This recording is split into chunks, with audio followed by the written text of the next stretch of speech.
बिस्मिल्लाहिर्रहमानिर्रहीम, अस्सलाम वालेकुम। फाइनली पाकिस्तान ने बहुत देर के बाद लेकिन टाइमली फैसला कर लिया कि गिलगित बल्तिस्तान को पाकिस्तान का 5वां सूबा डिक्लेयर करना है। यानी हम गिलगित बल्तिस्तान को तमाम इख्तियारात के साथ 5वां सूबा बनाने जा रहे हैं और उसमें चाइना के इंटेलिजेंस की इनपुट भी शामिल थी और उनकी सजेशन भी, और पूरा जो हमने प्लान बनाया वो भी शामिल था। देखिए सूरत हाल क्या है, आपको इंडियन मीडिया का क्लिप सुनवाने जा रहे हैं कि वहां पर सूरत हाल क्या है। अचानक वहां पर पूरे भारत के अंदर ये कैंपेन शुरू हो गई है। उनको ये डिसीजन बिल्कुल पसंद नहीं आया कि बलोचिस्तान के बाद अब गिलगित बल्तिस्तान में भी भारत की शिकस्त है। मजीद डिस्कस करने से पहले इस वीडियो को लाइक करें, हकीकत टीवी को सब्सक्राइब करें और बेल आइकन पर जरूर क्लिक करें। वहां पर कैंपेन चलना शुरू हो गई टीवी चैनल्स पर, फ्री गिलगित बल्तिस्तान। और उसके बाद सूरत हाल ये हो गई है कि इंडियन मीडिया को मुकम्मल टास्क दे दिया गया है कि आपने अब गिलगित बल्तिस्तान तोड़ने के लिए काम करना है। असल वहां होने क्या जा रहा था, वहां पर रॉ किस तरह एक्टिव थी, क्या काम कर रही थी और बगावत के लिए किस किस तरह की वहां पर इन्वायरमेंट और माहौल सजा हुआ था, ये सबसे पहले आपको सुनवाने जा रहे हैं भारतीय मीडिया का क्लिप। यहाँ से आपको अंदाजा होगा।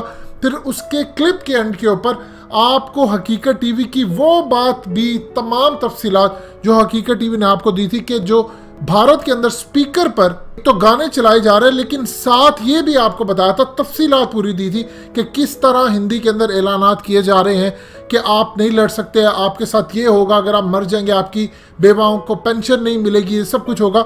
वो भी आज भारत ने उसका इंकशाफ किया कि यहाँ तक चीनी कह रहे थे, जबकि कल तक या किसी जगह पर, किसी एक भी प्लेटफॉर्म पर सिवाय हकीकत टीवी के ये तफसीलात आपको फराम नहीं की गई।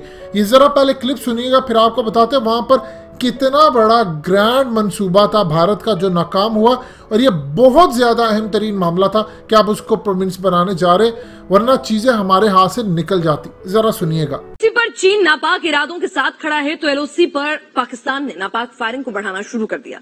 पाकिस्तान का मकसद है एलओसी पर टेंशन बढ़ाकर भारत के लिए एक और मोर्चा खोलना।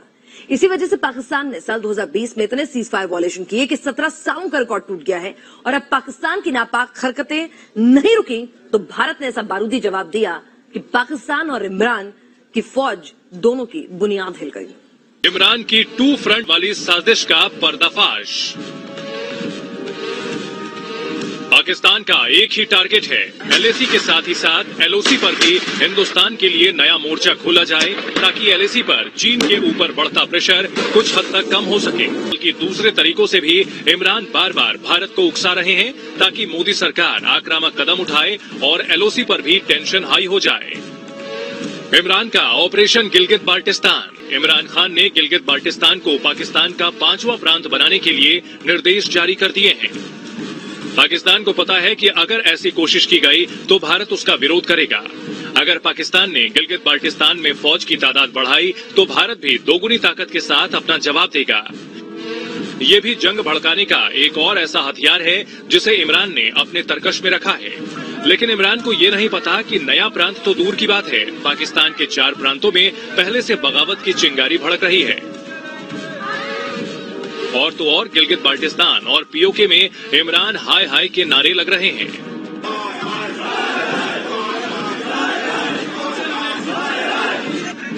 पीओके में लगातार चीन और पाकिस्तान की मौजूदगी के खिलाफ गुस्से की ज्वाला धधक रही है, तो गिलगित बाल्टिस्तान में भी इमरान सरकार और पाकिस्तानी फौज का पुरजोर विरोध हो रहा है।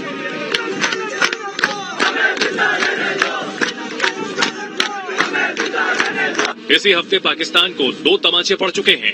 एससीओ बैठक में नापाक नक्शा दिखाने पर भारत ने विरोध जताया तो रूस से पाकिस्तान को फटकार पड़ी। संयुक्त राष्ट्र के मंच पर इमरान को हिंदुस्तान ने औकात याद दिला दी। अब अगर इमरान गिलगित बाल्टिस्तान पर बुरी नजर डालेंगे तो अंजाम क्या होगा, ये इमरान को भी पता है और नापाक पाकिस्तान को भी। रक्षा मंत्री राजनाथ सिंह ने चीन को आसान भाषा में समझा दिया है कि वो भारत की जमीन पर कब्जा करने की ख्वाहिश तो छोड़ ही दे, कहीं ऐसा ना हो कि उसे अक्साई चीन की हड़पी हुई जमीन भी वापस लौटानी पड़े। लेकिन चीनी सेना पर तो विस्तारवादी सोच का ऐसा नशा सवार है कि उसे ना तो भारत से युद्ध के नुकसान दिख रहे हैं और न ही यह समझ में आ रहा है कि वो एलएसी पर भारतीय सेना का चक्रव्यूह तोड़े तो तोड़े कैसे। हालात ये हो गए हैं कि भारतीय सेना ने एलएसी पर चीन को घेर लिया है और सर्दियों में युद्ध की तैयारियों के लिए मोर्चा संभाल लिया, जिससे चीनी सेना की नींद उड़ी हुई है। चीन अब अपनी इसी मनोदशा को छुपाने के लिए एलएसी पर लाउड स्पीकर वाला प्रोपेगेंडा चला रहा है, जिसके तहत फॉरवर्ड पोस्ट पर भारतीय सेना के टैंक और तोपों की तैनाती के जवाब में चीनी सेना अपनी चौकियों पर लाउडस्पीकर लगाकर पंजाबी गाने बजा रही है और भारत विरोधी भाषणबाजी कर रही है। आसान शब्दों में कहें तो भारतीय सेना की तोपों का जवाब चीनी सेना लाउडस्पीकर से दे रही है। दरअसल यह चीन का साइकोलॉजिकल वॉर यानी कि मनोवैज्ञानिक युद्ध है, जिसके जरिए वो भारतीय सेना का मनोबल गिराना चाहता है।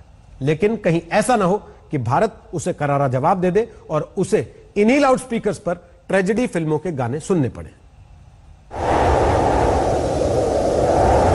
धरती पर सबसे शांत इलाकों में शामिल लद्दाख के पहाड़ों का सन्नाटा, जहां मीलों दूर तक हुई एक आहट को भी सुना जा सकता है। कल्पना कीजिए ये सन्नाटा कुछ इस तरह टूटे। आप सोचेंगे कि इन शांत पहाड़ों पर पंजाबी गाने बजाने की आखिर क्या तुक बनती है? तो लद्दाख की शांति को भंग करने की जिम्मेदार है चीनी सेना। चीन ने फिंगर 4 पर अपनी जिन चौकियों पर लाउड स्पीकर लगाए हैं, वहां से कुछ ही दूरी पर भारतीय सेना ऊंची चोटियों पर बैठी है। चीन ने एक ऐसा ही लाउड स्पीकर मोल्डो गैरिसन यानी छावनी में लगाया है, जो सीधे भारतीय सेना की फायरिंग रेंज में है। मोल्डो गैरिसन में चीनी सेना गाने नहीं बजा रही, बल्कि भारत विरोधी भाषण चला रही है, जिसमें कहा जा रहा है कि सर्दियों में भारतीय सैनिक चीन से मुकाबला नहीं कर पाएंगे। फिंगर 4 का इलाका हमेशा से भारत के हिस्सा था और चीनी सेना ने यहां की चोटियों पर अपना कब्जा बनाने की कोशिश की। इसी कारण भारतीय सेना ने एक काउंटर ऑपरेशन लॉन्च किया और फिंगर 4 के आसपास के पहाड़ों पर पूरी तरह से अपनी स्थिति मजबूत कर ली है। आपने सुना ये क्लिप, अब इसके बाद आपको अंदाजा हो गया कि असल सूरत हाल ये है कि चाइना दुनिया से चेरी खरीदता है बहुत ज़्यादा। गिलगित बल्तिस्तान में बहुत अच्छी चेरी मिलती है। अब चाइना ने आहिस्ता आहिस्ता पाकिस्तान को ये बताया कि आप इसको सूबा बनाएं। देखिए, पाकिस्तान के अंदर मामला थे बड़े ज़्यादा ख़राब। यहाँ पर रॉ ने इतनी ज़्यादा फंडिंग की हुई है, इतनी ज़्यादा वहाँ पर बगावत और ये तमाम एलिमेंट्स। असल सूबा और प्रोविंस का इशू ये डिफरेंट है, लेकिन सबसे बड़ा इंडिया का प्लान यही था, अगर इस वक्त तक चाइना लद्दाख में ना घुसा होता तो इस वक्त 2 काम हो चुके होते। एक तो इसराइल और अमेरिका लद्दाख में बेसिस बना रहे होते, कंस्ट्रक्शन उनकी जारी होती, कश्मीर के अंदर कंस्ट्रक्शन जारी होती, और सेकंड, इस वक्त इंडिया आपके सर पर गिलगित बल्तिस्तान पर मुकम्मल तौर पर हमला कर चुका होता। ये इस वक्त सूरत हाल होती। अब वहां पर इन्होंने बड़ी फंडिंग की, वहां पर जज्बात उभारे, लोगों के साथ भी वहां बहुत ज्यादा बेचारों के साथ मसला था। देखिए, आप जब तक सूबा नहीं बनाते किसी चीज को, आप वहां पर इख्तियारात नहीं देते, वहां कोर्ट्स नहीं होती, चीजें नहीं होती, बहुत सारे मामला होते हैं, इंतजामी इश्यूज हैं, लोगों के अंदर नफरत बढ़ती है। जब नफरत बढ़ती है तो उसको फ्यूल करने के लिए आप पैसा वहां पर फेंकते हैं, वहां पर आप लोकल लोग खरीदते हैं, जो बगावत के एलिमेंट वहां पर से निकलते हैं। ये इस वक्त पाकिस्तान ने जो डेवलपमेंट किया, ये इतनी ज़बरदस्त है, इतनी ज़्यादा ज़बरदस्त है कि जिसकी इंतहा नहीं। हमने वो काम कर दिया है जो भारत को सूट नहीं करता। अब ये 5वां सूबा जब बन रहा है तो भारत की आपने चीखें तो सुन ली है, वो किस तरह गलीज अल्फाज में हमें धमकियां दे रहे हैं, और कैंपेन वहां पर शुरू हो चुकी है। असल में इसका आपको ज्यादा शुक्रिया अदा करना चाहिए चाइना का, जिन्होंने बर वक्त लद्दाख के ऊपर कब्जा किया और मामलात इस लेवल पर आ गए।